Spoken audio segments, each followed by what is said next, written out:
Eto na mga idols ang ating comparison ng dalawang scooter maxi style design from Chinese brand. Ito po ang Bosch SR150 GT Lonsin Motors. So meron tayong mga branches ng Bosch dito sa Pilipinas, sa Caloocan, Tarlac at Cavite, no? And ang SRP nito, 120,000 pesos. And pwede mo mabili yan via cash payment or financing. So kung gusto nyo po mga idols, pwede kayo mag-send message sa ating Facebook page, Boyd Salavaria. And tayo nating tulungan natin kayo para saan kayo makabili nito. At ang Bosch SR150 GT ay ating i-compare sa bagong model ng CF Moto Philippines. Yan po ang 150 SC. Aba mga idol, eto meron tayong 4 color of choices. Ang SRP naman ito 119,900 pesos. Aba, halos di sila nagkakalayo sa presyohan, di ba mga idol? 100 pesos lang ang difference sila pagdating sa presyuhan. Mga idols, ang CF Moto 150 SC ay merong 4 na color choices. At para naman po sa SR150 GT, 3 kulay yan. So pwede po kayo mamili kung ano yung makusunadanin nyo. At pagdating naman sa ating pinaka front face design, naka twin headlight ang kanyang itsura para sa Bosch, and B-shape naman para sa CF Moto 150 SC. And both model, pareho silang LED lightings from headlight at signal indicator. Equipped din to pareho ng hazard light at passing switch. So mapapansin nyo, ang signal indicators nila parehong nasa baba, from the headlight. So yan po ang kanilang mga design. Ano sa tingin nyo mga idols ang mas prepare nyo at mas magugustuhan mong front face design para sa dalawang model scooter na to? And syempre, parehong panalo dahil LED nga ang mga ilaw nila. Moving on, tingnan naman natin ang likuran or rear tail lights. Ang design ng Bosch SR150 GT, para siyang T-design, At syempre, yan din po ay integrated din ang signal light kasama na sa mismong taillight niya. Pagdating naman po sa CF Moto 150 SC, para naman siyang pangil, glowing design to, integrated na rin ang signal light niya. So mga idols, ano ang mas papormang tignan na rear taillights para sa inyo? Leave your comments sa ating video, And both models pareho din na LED ang lightings nila from the rear taillights natin. And let's check naman ang kanilang instrument display para sa Bosch SR150 GT, rectangle design, fully digital colored dyan ang kanyang meter display. Pagdating naman sa CF Moto, 5-inch full color TFT display naman ang kanyang pinaka meter panel. Plus equipped ng CF Moto My Ride Connect o yung kanilang phone connection with navigation. At meron kayong option na T-Box para sa anti-theft.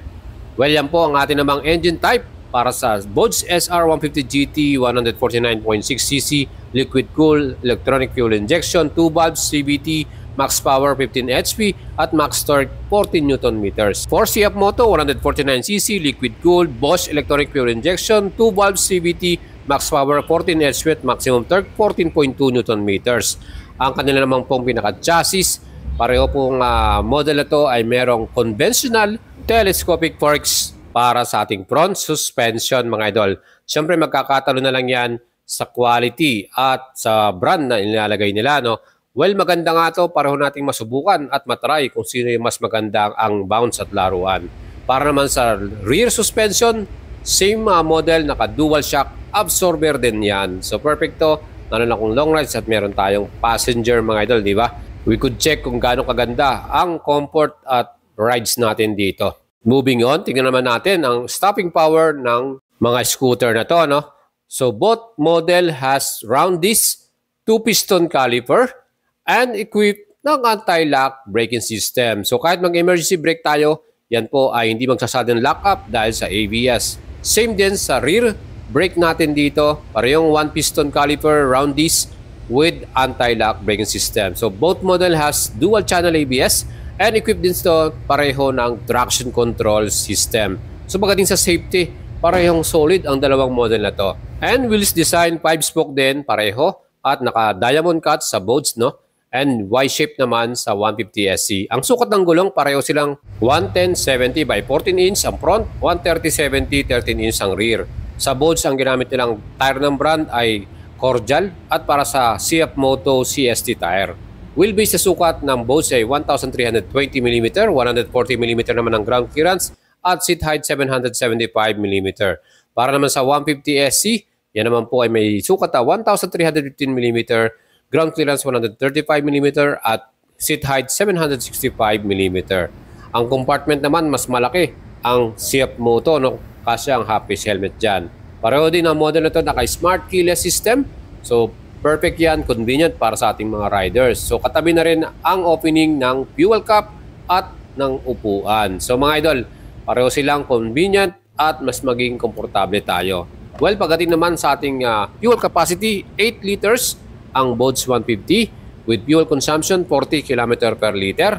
At para naman sa CF Moto, 8.5 liters naman ang kanyang fuel capacity. Fuel consumption nito can average 40 km to 45 km per liter. Depende pa rin sa driving habit nyo yan. At naka 3D emblem din ang parehong model na ito mga idol. Well, pagdating naman sa kanilang handlebar, ayan mga idol, ano, kita naman po nyo upright ang riding posture at relax tayo dyan kahit long rides yan. And this model equipped din pareho ng stop and start system. Automatically, pag tayo nag-stop sa isang traffic light, mamamatay, shutdown yung ating engine at mas makakatipid tayo sa gas consumption. And pareho din silang mayroong bulsa, no, sa pinaka-front at yan po ay may cover. Magnetic yung kanyang styling at nandyan po sa loob pareho ang kanilang socket charger. Para sa Bods, meron siyang USB Type-A and para naman sa CF Moto, Type-A and Type-C yung kanyang socket charger dyan. So mga idol, ano ang inyong masasabi para sa dalawang model na ito? Very identical yung kanilang mga specs and features at may konti lamang silang pagkakaiba. Pagdating naman sa kanilang pinaka-windshield, yan, naka-smoke black ang CF Moto and clear naman ang windshield ng Bods 150. So mga idol, ano masasabi nyo sa design nila? Medyo mataas yung windshield ni SR150, ano? And mga idol, ano masasabi nyo sa dalawang model na to? Leave your comment sa ating video. Para sa build quality, ano ang mas premium looks sa dalawang model na to? And para naman po sa kanilang design, ano ang mas perfect para sa inyo mga idol? Siyempre pagdating sa kanilang features, top features nila, almost identical din sila. Dual channel ABS, traction control, and then para naman po sa kanilang mga other specs ay talagang parehong-pareho din. Ang SRP ng ating Bods SR150 GT ay 120,000 pesos. Talagang mura siya, no? And kung gusto niyo ng installment ito, meron silang RFC financing. Pwede niyo akong i-message dyan at i-assist natin kayo makakuha niyan mga idol. And tatlong branch yung available nila. Meron sila sa Tarlac, Caloocan at Cavite. Para naman po sa ating CF Moto, again, yan naman po yung ating model na talaga namang marami ang nagulat dahil napaka-affordable at very reasonable din ang presyo ng ating 150SC. 4 na color yung available dun. Meron tayong Solar Silver, Space Silver, Gem Black, at Storm Gray. And para naman sa SR150 GT, tatlong kulay, Black, White, at Gray. So yan po mga idols yung ating pagpipilian. Alam ko, mahirap mag-decide dahil napakadami ng bagong model ngayon. Antabayanan nyo pa yung ating magiging update sa inyo mga idol kasi marami pa rin tayong mga new upcoming motorcycle sa Pilipinas. Especially this year 2024 at makita-kita rin tayo sa upcoming Makina Moto Changi dyan sa Moto Town Pasig. So pwede nyo yung matest ride tong mga model na to ng CF Moto, no, yung 150SC. Sila po ay merong test unit dyan. So yan po ang ating feature for today. Hopefully nagustuhan nyo at mag-leave kayo ng comment. Siyempre mga idol, supportahan nyo ako, be a member of my YouTube channel at follow nyo ako sa ating FB page for more details and info. Shout out sa inyo mga idols.